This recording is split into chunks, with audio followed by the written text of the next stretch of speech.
Now, the media is playing an important role in the protests, but many protesters in Iran say they're facing government suppression, and popular websites such as Facebook are being blocked along with mobile phone messaging services. Hamman is an expert in new media in London, and he joins us now. Thank you very much for joining us. We've seen that there have been strong media restrictions in the aftermath of this particular election on TV, on internet, and we've seen that Iranians, particularly young Iranians, have circumvented a lot of these restrictions and got their message out. How successful has it been, not only in Iran, as we see now, but in other parts of the world, to use new media to mobilize great masses of people?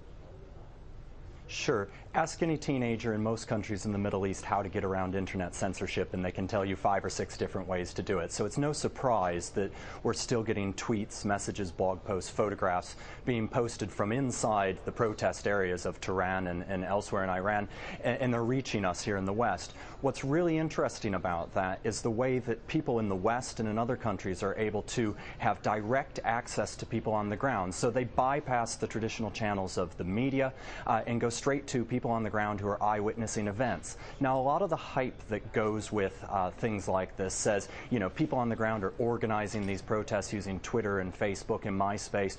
To some extent, that's probably true, but I think the big story really is that people are able to, in an unmediated way, get their story out to a global audience from the ground. They can show people exactly what's happening, just as in the London G20 protests, people were streaming live videos, sending tweets, posting photographs to Facebook.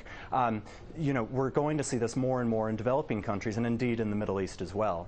Now, isn't there another side to this? Because we know in a place like Iran, it's a small, privileged urban sector of society that has access to this level of technology. So isn't there a danger that the Facebook or YouTube cell phone videos or even the tweets can in some way give a skewed impression to the world at times of what's actually going on? Sure, absolutely, and I think that is something that we have to keep in mind. Also, a lot of times you don't know who's actually sending those tweets or posting those blog posts. So you should always pay attention to, you know, look into the history of the person who's posting. See if you can see them posting about life in Iran and their friends and the things that they're doing and seeing in Iran weeks ago or months ago. Start to create your own picture of who that person is and whether or not you can trust them. Just as people know that they can trust you because they watch you every evening and they know the brand, start to understand, you know, who these people are, what their message is, and whether or not you can trust them. And of course, try and look for a wide variety of sources. And I think you make a very valid point. If you only pay attention to what people are saying online, you're only looking at what a very small percentage of the population and a particular demographic are saying. You're absolutely correct in pointing that out. And if I were in the government of any government propaganda department, I'd be thinking, if you can't beat them, join them. So why don't we use Twitter, Facebook, and YouTube grainy cell phone videos and create our own reality? What about that? Have governments sort of followed suit?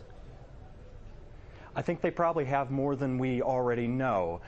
There are some examples of politicians and indeed candidates in America or the UK using Twitter and Facebook to gather support. Now, that is, you know, perfectly legal, legitimate reasons.